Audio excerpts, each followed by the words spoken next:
Hey, welcome to The Explainer. What if I told you that pretty much everything you've learned about money is, well, wrong?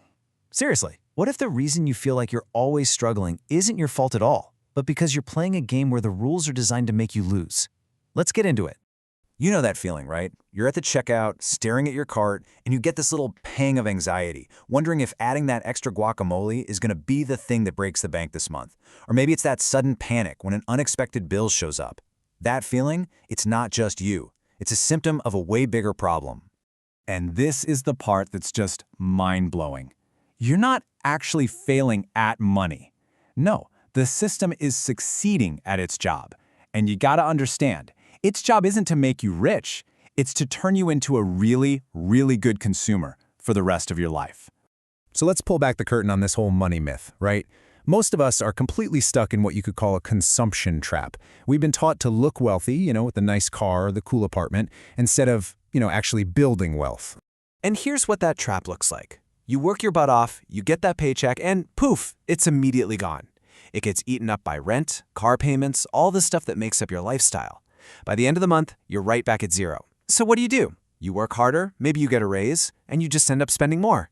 It's a financial hamster wheel, and it's built to keep you running forever. This leads us right into the next big trap. All the traditional financial advice tells us to budget, right? Track every single coffee, clip every coupon. But honestly, that's like trying to bail out a sinking ship with a teaspoon. You're focusing on all the wrong things. It all comes down to something called the 80-20 rule. It was discovered by this Italian economist, Wilfredo Pareto. He noticed something kind of weird in his garden. About 20% of his pea plants were producing 80% of all the peas. And this simple little observation, it turns out to be an amazing guide for how we should be thinking about our money. Okay, let's make this super real. Imagine two people working at the same company, Sarah and James. Sarah is obsessed with the small stuff. She brown bags her lunch, she cancels her Netflix, she never buys coffee. She manages to save about $200 a month. James, on the other hand, he doesn't worry about the lattes. Instead, he put his energy into the big wins. He moved to a slightly cheaper apartment. He bought a reliable used car instead of a new one. And he negotiated a big raise. The result? He's saving over $1,000 more than Sarah every single month. See, James gets it. He's focusing on the 20% of his decisions that are driving 80% of his financial success.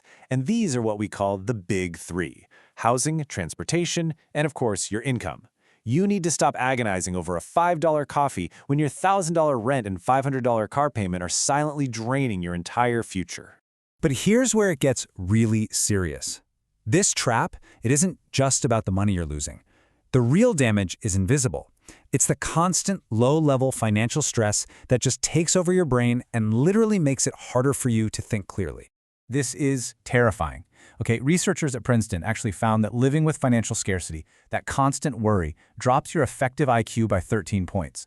That's like pulling an all-nighter every single day, but you never get to catch up on sleep. The stress from not having enough money literally makes you worse at making the decisions that could get you out of that exact situation. It's a cognitive death spiral.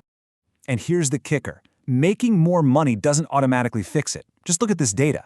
A full 40% of households making over $500,000 a year are living paycheck to paycheck. That is the exact same rate as people earning under 50 grand. This proves the problem isn't just about how much you make. It's the system itself and the stress that it puts on all of us. Okay, so how in the world do we get out of this mess? We stop trying to budget our way to freedom. Instead, we focus on a totally new goal: buying back our brain. It's all about creating enough of a buffer to finally silence that panic in your head. And the playbook is actually pretty simple. 3 steps. First, you build a small emergency buffer. This is non-negotiable. Second, use that 80-20 rule to plug the huge leaks: your housing and your transportation. And third, you put your investing on autopilot, so your wealth starts to build without you even having to think about it. But that first step is absolutely everything. Before you do anything else, you have to scrape together a $1,000 freedom buffer. This isn't for investing, it's brain space money. It's the money that turns a total crisis, like your car breaking down, into just an inconvenience. This is the money that lets you finally take a breath and break out of that cognitive death spiral for good. So as we wrap this up, I want to leave you with one final thought. Stop asking yourself if you can afford the coffee. That's the wrong question. Start asking what that bigger apartment, what that new car, and what's staying in that lower-paying job are truly costing you. Because the price isn't just measured in dollars, it's measured in your peace of mind and ultimately your freedom.